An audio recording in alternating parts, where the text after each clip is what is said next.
think you're still good. It's pretty wide angle. Yeah, it's the whole classroom.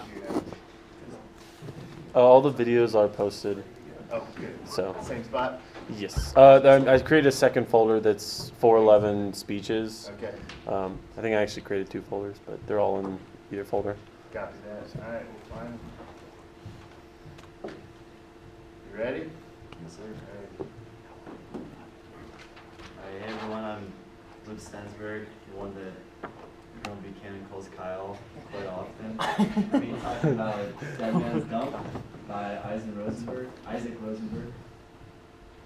So, here's the poem. I'm not going to read it all. I've highlighted some lines that I think have some significant impact on the reader.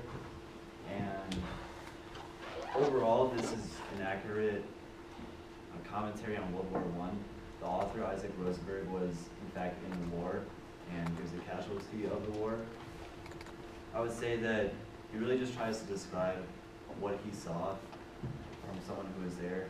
He isn't explicitly trying to be persuasive to convince you of one thing, but in the end, when you read how the war was, it is convincing enough.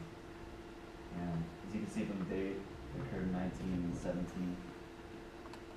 First, I'm going to talk about the author himself. So he's known as an English poet, Jewish poet, war poet, and painter poet. The 2 paintings on the top are ones that he did himself. And he was born in 1890 in Bristol to 2 Jewish immigrants from what was then Russia. And he grew up in poverty and couldn't afford any education. He worked as an engraver's apprentice to start out, and eventually would just kind of do art and poetry on the side. He got noticed, and somebody actually funded him to go to an art school. And his poetry style, I read that it's a mix of Keats and Shelley. I'm not an English major, so I'm not sure what that kind of style is, but I thought it'd be worth mentioning for those of you who are scholars.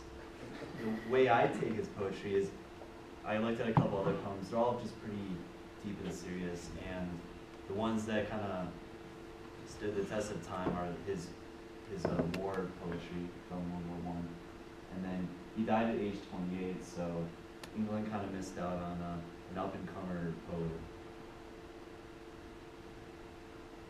So World War I started with a lot of nationalism. It was a huge factor going into the war. Everyone thought that their own country was the best, and they were really happy to go out and fight for their country, and underestimated what war would really be like when you have millions of people on a continent just fighting each other in entrenched warfare and hardly gaining any ground, because basically you would have millions of people just in a stalemate with one side in one trench, one side in another, and they try to make runs to the other, but they're so heavily fortified that they would get mowed down by gunfire and barbed wire fencing and other defensive mechanisms that each force had. And then there's this thing called going over the top. That was kind of the term for when you'd hear the whistles and they have to run up and charge, just knowing that they're about to face bullets and artillery and barbed wire and craters.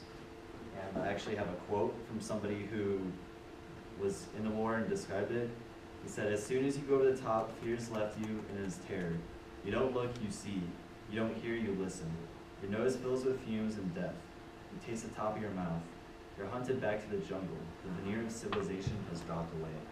So this really humbles man down to a basic just animal, as animal instincts really come up and the adrenaline is going through everyone's veins. It's pretty powerful. And to show how powerful it is, I'm going to show a clip from Legends of the Fall. Well, nice. Maybe I won't be able to. Try that thing again.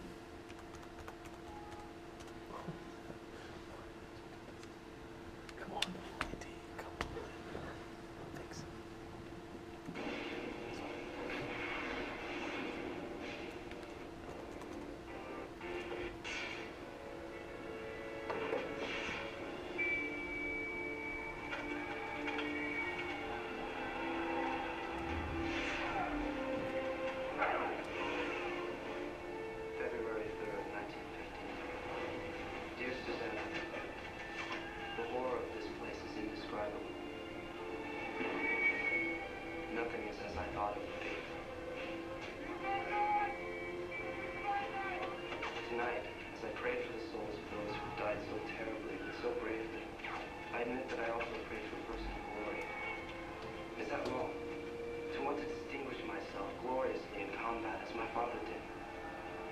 Tristan and Alex are watching over me so carefully that I may never get the opportunity.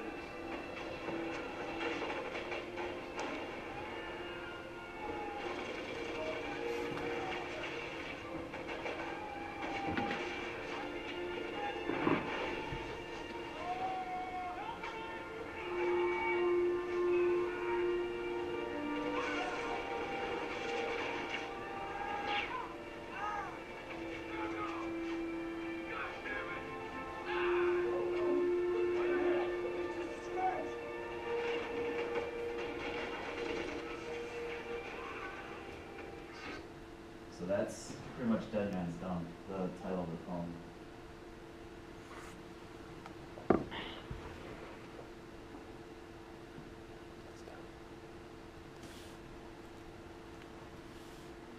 So we have a few images here that kind of describe the scenes. The one in the bottom left is actually how the poem starts out, talking about those cars that just ran the barbed wire fencing all along. And as I mentioned before, the poem really is just explaining what it's like to be one of these soldiers that just have to get up and charge at an enemy. And you can even hear in this video, the guy's like, is it wrong to want glory, seek nationalism? So there's just this odd conflict in the whole nature of World War I warfare. And the title is a pretty cynical way to kind of describe what was going on, just calling this battlefield Dead Man's Dump. It's almost just like a garbage pit of essentially men. Looking at some of those lines I highlighted before, we have a flood of brutish men to just describe the sheer mass of the war. The crown of thorns, going back to nationalism, it's kind of it's a comparison to Jesus wore the crown of thorns. And I think what Rosenberg was trying to symbolize is that they were fighting for a greater good, and it was a sacrifice. Their shut mouths made no moans. So I did body bags for my recitation, and that was about dead bodies coming alive and speaking to the person who would kill them. But this is a complete contrast to that. It's just saying these dead bodies just laid there and they rotted.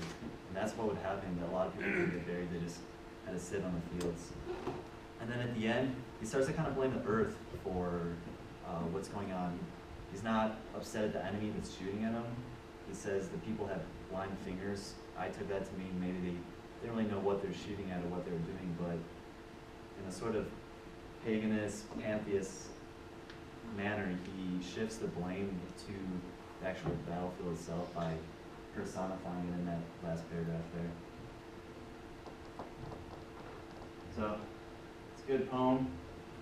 It's all on the poetry thing, the handout. It's the first one, so you guys should give it a read, and pending any questions, that's all I got.